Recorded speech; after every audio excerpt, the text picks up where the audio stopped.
Hi, this is Russell Robinson, the CEO of the Jewish National Fund, and I welcome you to my regular scheduled monthly hangout, Google Hangout with the CEO here. And today I am very fortunate to have somebody who I think the world of. She represents what we will have today and for tomorrow for our leadership.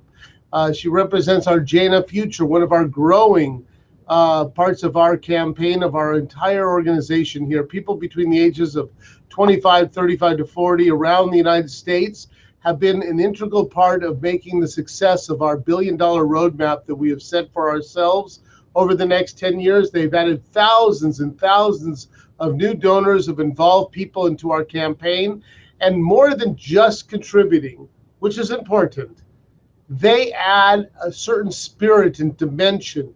They make JNF a 115-year organization, the new organization for today and for tomorrow. And so I want to introduce to you Sylvia. Tell us a little something about you. Hi, I'm Sylvia Caroline. I live in Los Angeles. I'm the chair of JNF Future here in Los Angeles. And I also serve on the JNF Future National Board as the social media and marketing chair. And heading off on Thursday to Israel, both with the JNF social media committee, and then be there for a few weeks until we're co-chairing the JLIM, which is our Young Leadership Mission. So first off, tell us a little something about the social media group. What is it? What are you leading? Who is it? The social media group is a group of lay leaders led by Vivian Grossman and my friend Alicia Yaffe. And we are all people who, work in marketing or social media in one way or another. And our goal is to keep telling the JNF story in a way that's really engaging and really shareable through social media, on Facebook, on Instagram. We're going to be going to different projects, getting all sorts of different content, coming up with campaigns throughout the year so that we can tell people the JNF story in a way that's really relatable and something that they want to talk about and share. So Sylvia, these are all volunteers, people like you. Tell us a little something about your own profession. So I work in the music business. I've worked in the music business for about 12 years doing marketing and management, both on digital marketing as well as overall general marketing for artists and bands, and also work a lot with nonprofits and causes and helping artists find causes and charities that they want to support and come up with campaigns in their marketing as well.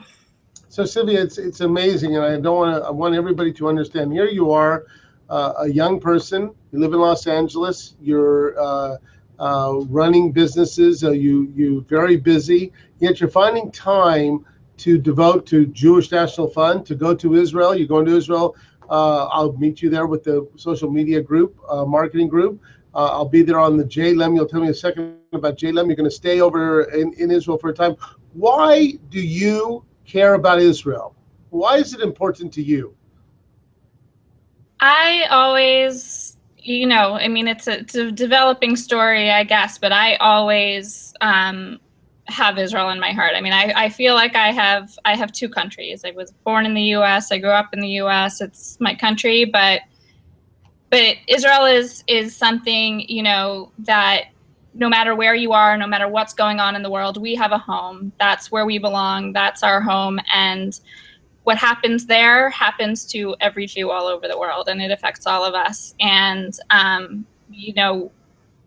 especially today when there's all sorts of things going on, all the anti-Semitism growing around the world, it's really, really amazing to feel like there's a place in the world that's ours and that's our home, and that no matter what, we belong there.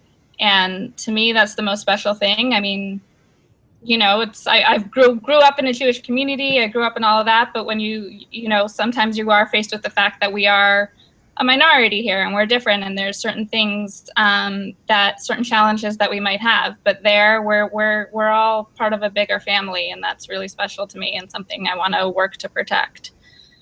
And so what's JLIM? Its initials, what does it stand for? Why are you going with that group? Yes, JLIM stands for the JNF Future Leadership Institute Mission, and this is our 5th year, I believe. I actually participated on it last year, and I'm co-chairing it this year. It's where we take JNF Future leaders from around the country, people who are already involved with JNF, who are either serving on their local JNF Future boards, and really are ready to take their leadership to the next level. So it's both going and seeing JNF projects on the ground and having a better understanding for what we're doing, what we're raising money for, what we're raising awareness for. But it's also a really kind of intensive leadership training where we meet with different leaders throughout the country, government leaders, community leaders, leaders within JNF, and really learn what it means to be a leader and how to apply that to what we're doing back at home. So Sylvia, last year you were there. It was a different kind of a visit at a different kind of a time. Can you tell everybody a little something about that trip last year?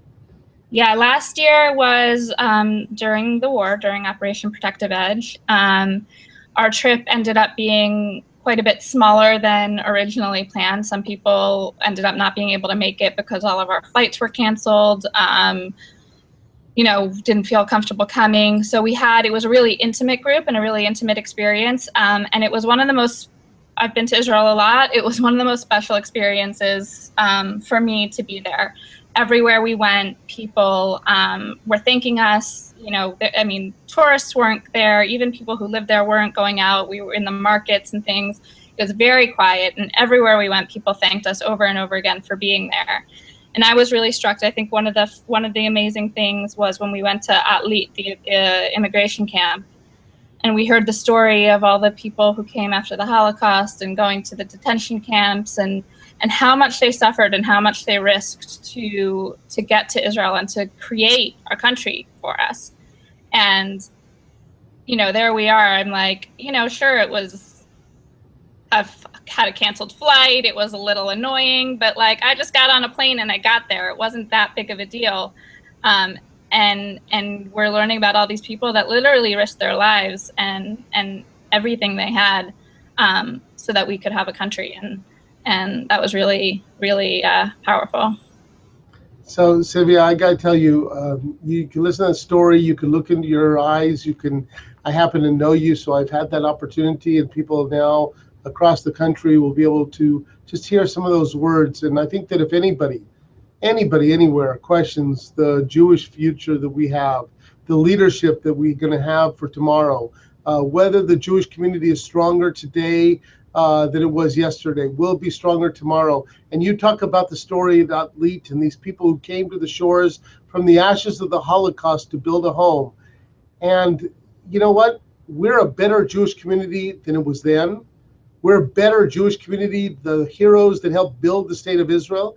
We're a better Jewish community than my generation because of people in your generation and beyond. And Sylvia, I want to thank you.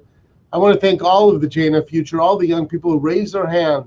Busy schedules, you know what? We're all busy. But it takes people like you that have the commitment, who decide that, yes, there's time. There's time to be a Jewish leader. There's time to make a difference in the Jewish world. And Sylvia, you and all of your people in JNF Future make that difference at Jewish National Fund. And we thank you for being our voice in Israel. Thank you. It helps to have amazing leadership like you to show us the way. Thank you very much. I'm looking forward to seeing you in Israel. The hummus is on me. Thanks. See you soon. Okay. Bye-bye. Bye.